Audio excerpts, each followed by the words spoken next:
Salam değerli izleyiciler, her birinizin her vaxtınız xeyir, her birinizi hoş gördük. Biz bu günləri Bərdənin Xanarəb kəndində bax belə neçə baş qoyundu bu? 14.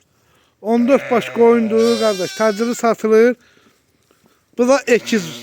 Bax ekiz balalı indicə doğubdu. Hamısı da yetik heyvanlardır. Bərdənin Xanarəb kəndində. Buyurub baxa bilərsiniz, gözəl qardaşlar. Belə neçə deyirsən bunları kom? Üzbəüz 460 manatla. Aha. Nömrəni deyirəm bir dənə ama. 050. Aha.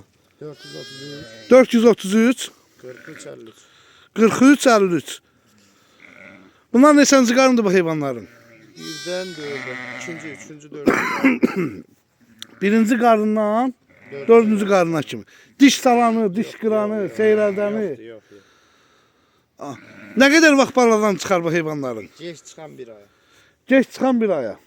Hamısı qızıl yerin heyvanı. Hamısı da qızıl. Onların əsər birini tuta bilərsən, yerini elə belə göstərərsən. Bax elə görüşür ya. Hamısı ətərli heyvanlar. Hamısı ətəkli qızıl yerin heyvanlardır. Nə gözəl.